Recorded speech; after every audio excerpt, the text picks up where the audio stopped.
particular object 4418. This is very peculiar in many senses, but most famous one is the radio function SED. So if you look at this SED and compare this SED and compare that with M82, the nearby star template, and if you plot them by normalizing at the peak of that SED, you can immediately tell that the radio part of the SED is quite different from this particular galaxy and M82 or other regular star-bar galaxies. The radio flux at 21 centimeters is very deficient if you compare to the fine luminosity, and the slope is quite different. This is almost summer, like synchrotron time non-summer emission. So this is very rare object showing this kind of properties in radio. And this was summarized first by Unit 01 by using IR2 Jansky sample combined with NGC radio 21 centimeter radio circuit.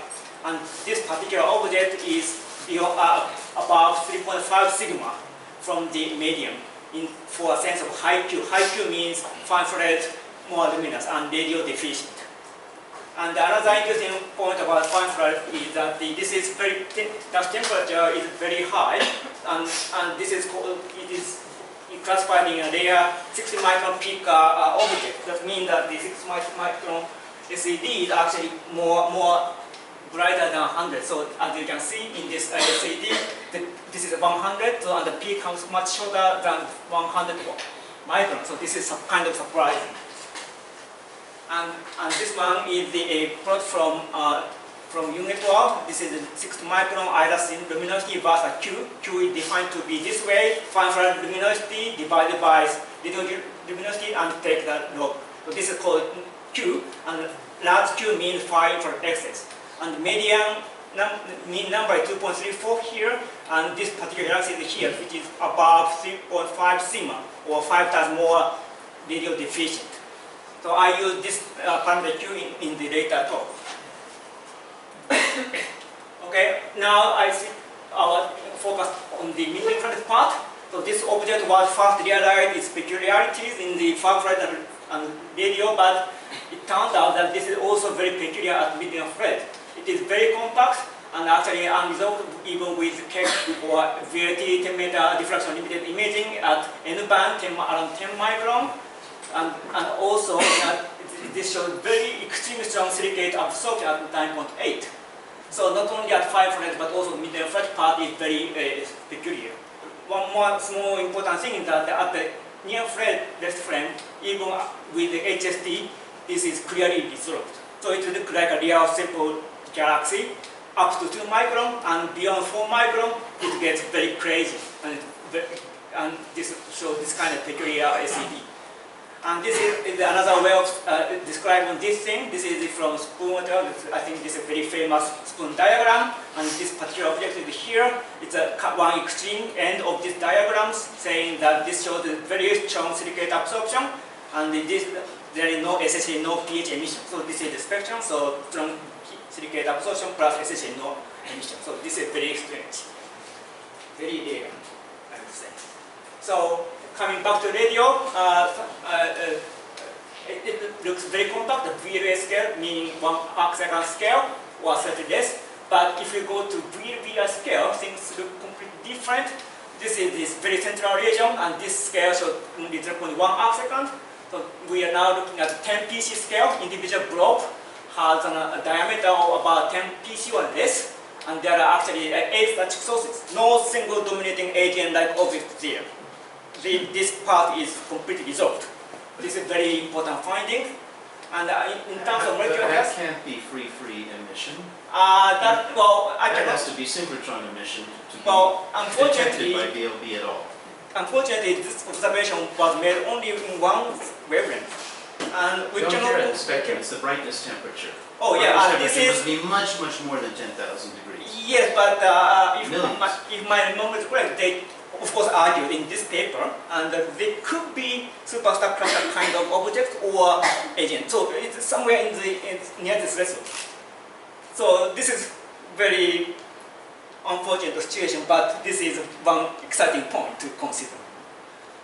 Okay, in molecular gas, this is SMA high resolution image. This is a simple CO image, and now we are looking at 1 African scale resolution at 0.5 or so. There is a very strong concentration at the center. This is very kind of not very rare, but interesting that this is a very pronounced nuclear concentration. And another small news is that this is X-ray very faint. Could be quantum thick, but could be something different. So obviously, there are two ways of explaining this situation. One is obviously AGN. Yes, as suggested by large area luminosity, compactness in infrared, or large surface brightness, or deep silica absorption. Those were kind of common features that you would expect from typical AGN. But at the same time, there's something that does not request AGN or exclude, because for example, large Q means fine for X-rays, little X-ray, little radio, meaning a bit strange for a typical AGN. Could be a special type of AGN, but not typical AGN. And so, the fair statement I think is AGN is not strongly required. And another way of explaining this is a very compact star path. This is so-called a nascent star path model. And this means, nascent means the age of the star path is say only a few mega year or less. Let me explain what is happening in this model. This is a model plot from Bresson-Mator and his collaborator Obietor. And this is the time evolution of the radio frequency luminosity at a very soon after the burst. Some emission dominates, and from some time when the very first supernova explodes in the star path region, non-thermal luminosity emerges. So this is the situation in right side shows the same situation in the SED. Here the radio 21 centimeter. As time goes, this part will evolve from this lower part to upperwards, more a non-thermal type, and getting more luminous when compared to the far infrared. So this can be nicely modeled with very simple and nascent star path model. If you parameterize this by using say Q, far infrared or A versus H, or radio surface alpha, we can find that the observed condition has a nice solution in this nascent star path model. So the A should be very young, much less than 10 mega year. Now I have only one slide to show our result, Ohyama et al. 19th, and this is the optical study. And why do you need optical study to study such a very likely initial object? Because I found very interesting things. This is an optical image in stellar optical band, and when I put along the minor axis, where I see a very redundant U-shape like redundant region, we think this is the redundant dusty star path superwind outflow coming from this nucleus. And indeed, with spectroscopy, we analyze velocity field, line ratio, and so on to confirm that this is due to superwind. That means star path has been ongoing about 10 mega years ago. This 10 mega year is coming from the fact that this superwind is already developed out to 1 kiloparsec. That requires some time for this. The things will be thrown off from the nucleus. So this clearly does not match with the prediction of the nascent star path, and that star path should be highly loaded in the very compact region. So this star path is something in addition to the AGN or nascent star path in the very core region of the nucleus. So there must be some physical or evolutionary or causal link between the two kind of inducing peculiar activities, but no one knows the idea. What is really going on. So summary so far, this object is interesting, so I want to learn more, and then I want to try is to find more samples. This is so peculiar. Q beyond 3.5 sigma means that 1 out of 100 galaxies in the local sample. So if possible, I want to expand the sample to have some group of objects that look similar to this object to see what are common and what are the potential evolutionary sequence among the sample, etc., etc. And we are now working together for the much wavelength survey things. Now, then I did a quick exercise. So originally, Youichi Ohyama started with IRAS-2 Jansky sample combined with NGC VLA radio survey. Now we have Akari Skyline survey, so I did a quick exercise thanks to the top chart. And originally, this sample had about 1,800 sources, and among about half of them are classified to be compact in the radio. Then when I mapped this sample with Akari, most of the sample was detected with FIRs 90 micron, great, and with IRC medium infrared about half.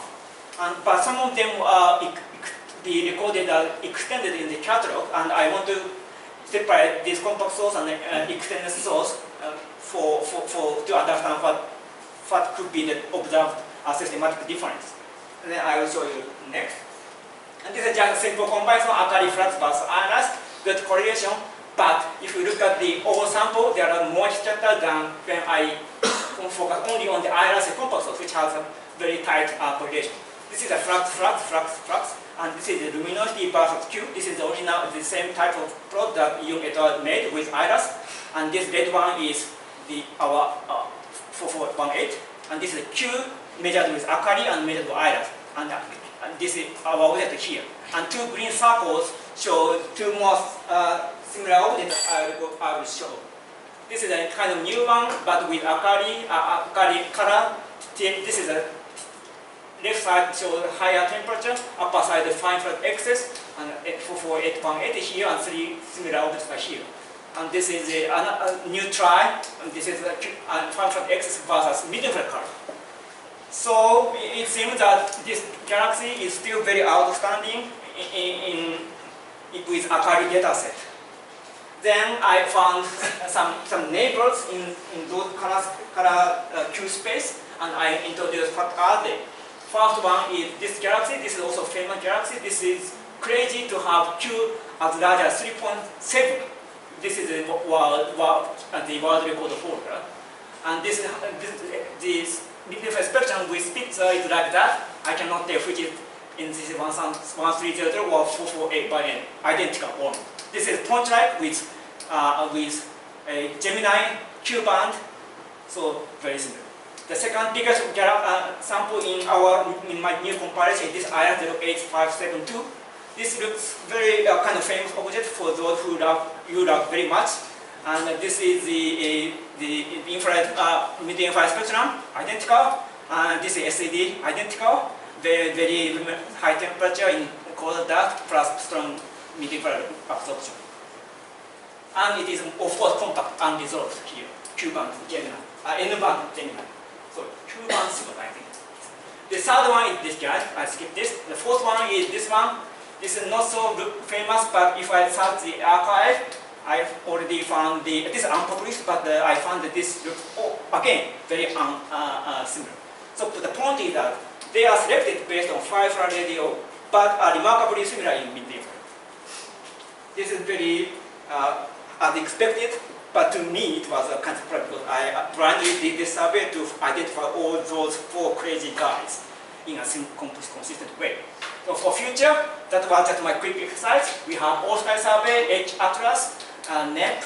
There may be AD South also, and then Herschel-based data compilations. So those were each had its own benefit and disadvantage. For example, Herschel Atlas is very deep, and we have good fine-infrared SAD information, but Akari match is too few, just 1% or less. So I don't know how I can work on this for further analysis. NEP, great, but unfortunately there is no 70 micron pax data, or there may be Akari 65, but that wavelength seems weak because I need to have the temperature measurement at the fine infrared. But that may be a disadvantage, or we can do much better because of more data set that may be different. So discussion. So most importantly, this is very rare, so we need a bigger sample. So we need an all-sky survey preferred, and then it seems that the VLA is now conducting the next generation all-sky survey at 21 centimeters, so this is very promising. And one small worry that in many cases, 55 or 70 micron flux is kind of weak, compared to the longer wavelength band. So this may be an advantage.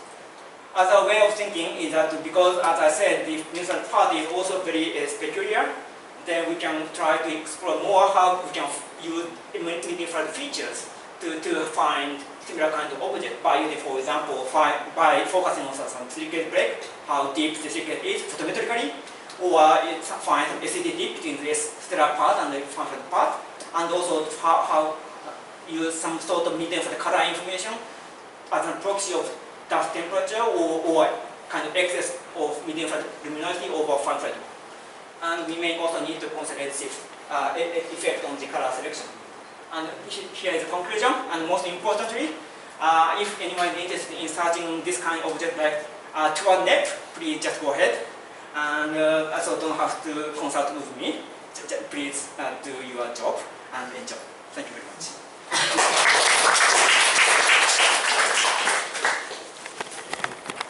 Could you tell me the actual physical size of this galaxy or measure the optical data or any reference is fine?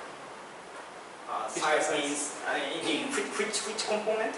Stellar component. Stellar component. So what I can tell you that with HC Nicholas 2.2 micron, it is resolved to have about point several arcsec. It's subarcsec, but it's easily resolved with HST and look like stellar kind of pouch. In terms of physical sizes, maybe? It's about, I think it's about 100 PC scale. 100 PC. But with mid-infrared at the resolution 0.3, it is almost point-like. That is the scale of, I think, less than 100, but more than 10 PC. Sorry. At VLBI, at 10 PC, we see drops. So it is compact in one sense, but it is resolved at very compact size. How about the stellar mass? Stellar mass, I don't remember.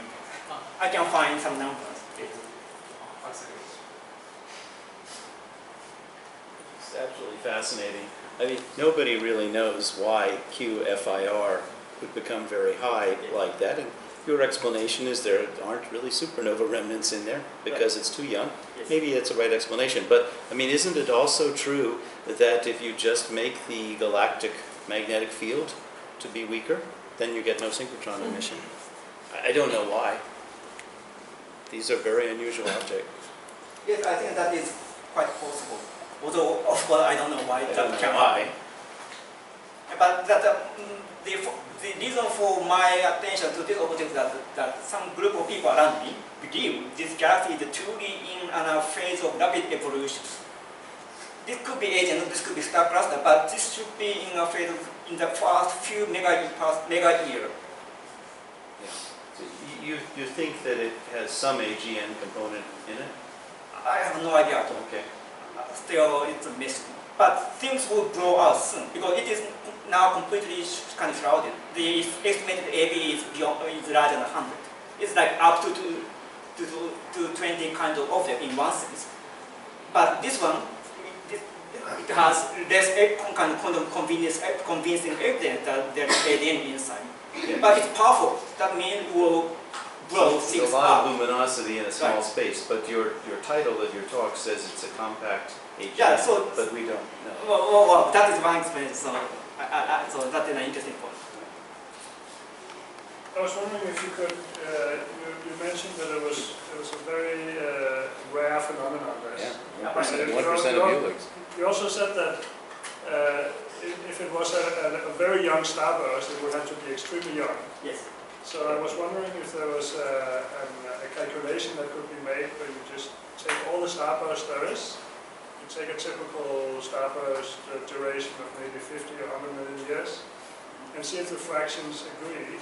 Yes, I think that is one interesting kind of statistical follow-up. I don't have a nice answer to your question, although I think this is. You almost did the numbers. If they're lasting for only 50 million years, and you have it in the first 5 million years, that's only a factor of 10. Right. But these are only 1%, so you have to make the typical duration be like 500 million years. Then it's okay. Yeah, So the ballpark, right, because you're happy. starburst is maybe 50 to 200 million years, depending on who you ask. It needs to be several hundred million to be consistent.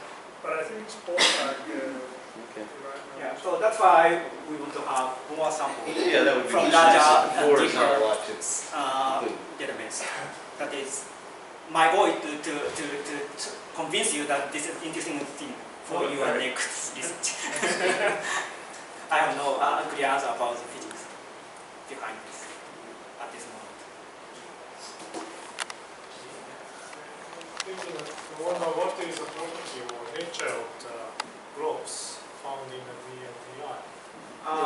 Multiple AGN or multiple 8 of them. Weird universe, huh? Well, actually there is, so this paper say that one single agent cannot explain this. This is very big. And another thing is that those who it looks almost the same. But unfortunately, there is no other band to say that this is more non-thermal like, others are just a very young starburst. I think the original group are now reducing the additional data to tell which could be AGN work. All of them could be just star forming group. So that is all information I have. What's the possibility about resolving out? Resolving out an AGN. I have never imagined such kind of resolving. Well, that is a new discovery, if this is true. So this is worth following up on this particular object and to search more or for the similar class of. What are the sizes of the clumps? Are they? One individual clump has, say, 10 PC or less, and at least 8 of them. How does that compare to the size of giant molecular clumps? Giant in general, in other galaxies, I have no clear idea, but I think this is in a class of so-called superstar cluster. I think they are generally compact. Am I right? Sorry, I am very vague about this. But what I can remember from the literature is that they can exist. I mean, never very peculiar stuff. It could be near the limit of, say, in terms of the energy volume density. But this is not impossible, according to the discussion in the paper. So close to the threshold in many senses between the intense compact starburst versus AGN. But it's only around the threshold always. Middle red size, individual block size, everything. It's very interesting.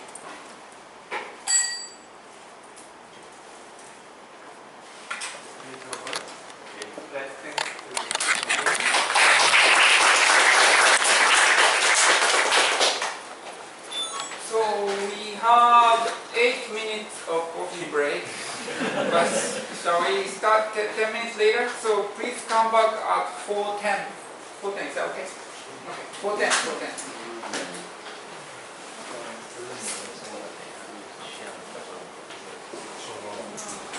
Again, we have snacks and coffee in the lounge.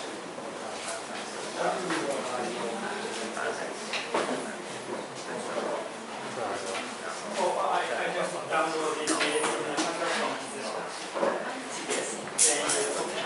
I can make my own computer. Yes. We have HDMI or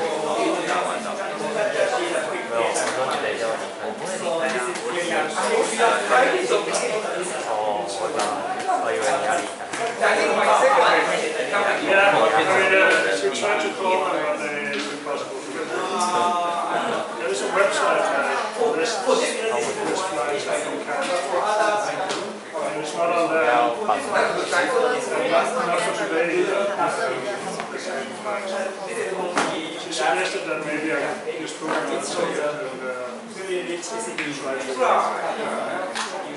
Connect first. no radio. Can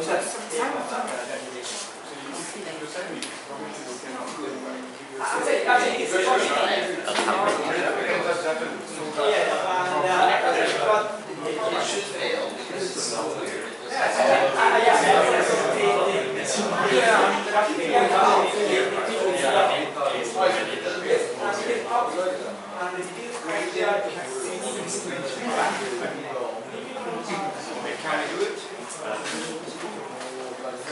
Now I have enough space.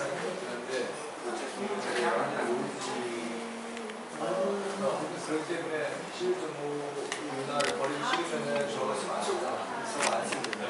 think the angle is not wide enough. The angle is not wide enough. Yeah, I mean, why don't you set it up here?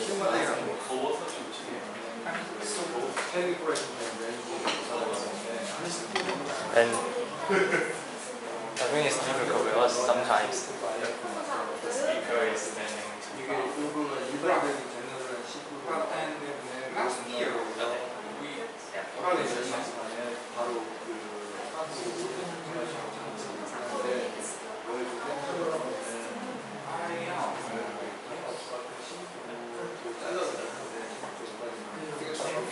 last year we had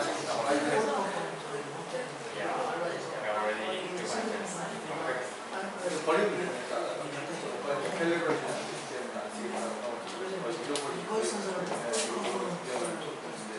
For my camera is really wide out.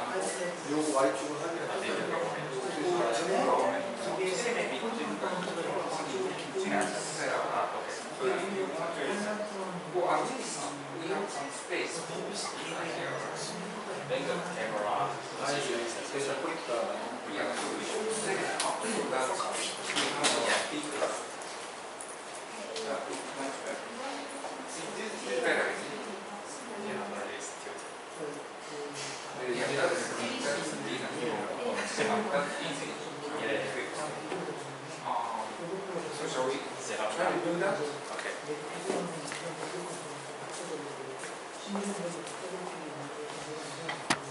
Why don't you put it here?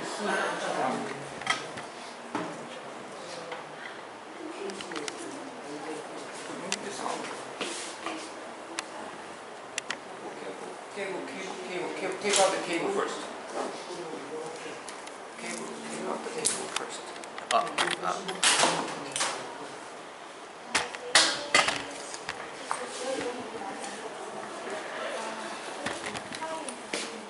Does it fit the speaker? Yeah, I think it will stand there beside the table.